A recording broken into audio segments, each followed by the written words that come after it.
Okay. So the ones with the red lettering all are schistosome carrying, which means that they do cause swimmer's itch. The ones with the black lettering are also commonly found in these lakes, but are not carriers for that specific parasite. The number of cases of swimmer's itch. At the same time, thank you very much, has for at least 20 years that I'm aware of, taken samples of the stream looking for E. coli. And we've always had normal numbers. Well, all of us that have been involved for a few years are educators, and are past educators, and I have a couple students here on doing some as well. It's also nice to have a little bit more than 20 minutes. And so most of the local association meetings I go to, you have 20 minutes, you have to do everything. So we have a little bit more. To a spray bottle of ethanol for preserving, superior, and a simple water pair. What we're going to do is we're going to take a super fancy piece of PVC pipe with some electrical tape, and we use our plankton tow with cod attachment. And that's what you see right here. That's what you saw previously.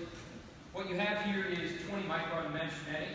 Basically, the water can pass through this, the parasite does not. So any scoop of water that you would take and dump in here, that would run, the parasite would filter all the way down to the bottom. The water would come out, but the parasite stays in. Right? So we've got this handle on here set up so that we can walk the docks for various sampling sites. So we're walking, we're scooping 25 1-liter scoops of water in kind of a horseshoe pattern if you're in the water, but if you're on the dock, you go scoop one side, come back, scoop the other. So then you have 25 liters of water that have filtered through your plankton tow, and ideally all your superior are minimalizing and filtering down into this cod attachment.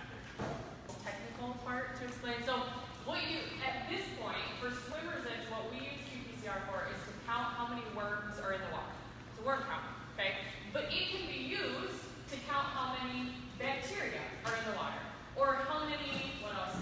Invasive species. Invasive species of whatever is in the water.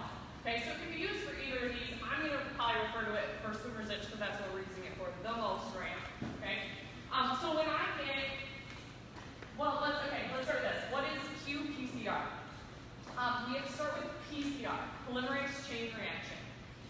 When I'm teaching my biology class, I say it's a copy machine for DNA. Okay? It just makes a whole bunch of copies. How does it do that? It heats up the DNA, separates it, it cools them down, and there's these special things called primers in there that attach, and it makes 2 strands of DNA where there once was 1. And then the next time you heat it up, those 2 open, cool, makes 4 copies. Okay, and so it just copies it. We do cycles of 50 heating and cooling. Okay, so we do that 50 times.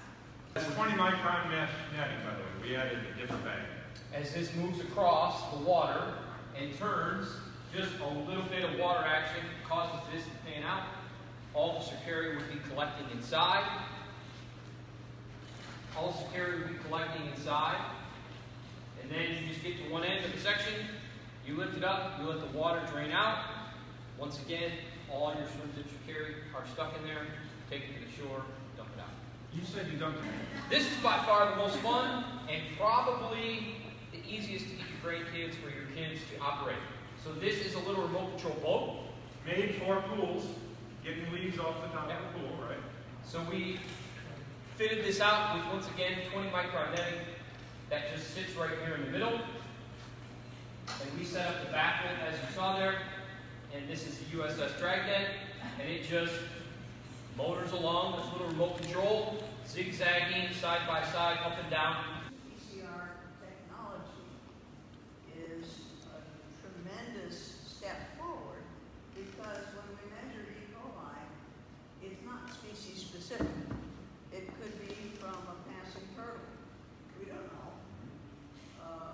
And there's also the question about what's persisting.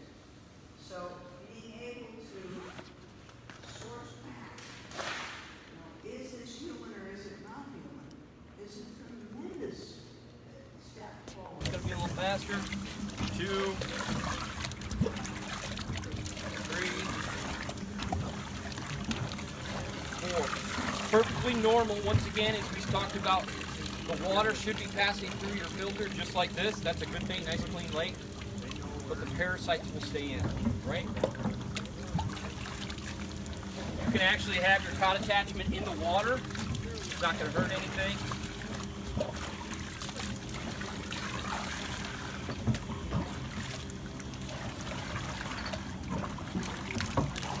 Actually lost that. It's fine for the example. So you're working on 25 scoops, right? Things to be aware of. And this is a good example, like you see the rocks that are right along the edge there, or where in the middle the waves kick up a little bit. All those things are going to disrupt the process of your security. So I would take a good 3 steps and get it to good angle, cap deep right. Because that agitation of that edge, not only does it present a whole bunch of sediment, all kinds of stuff in your filter, but you're not going to have much.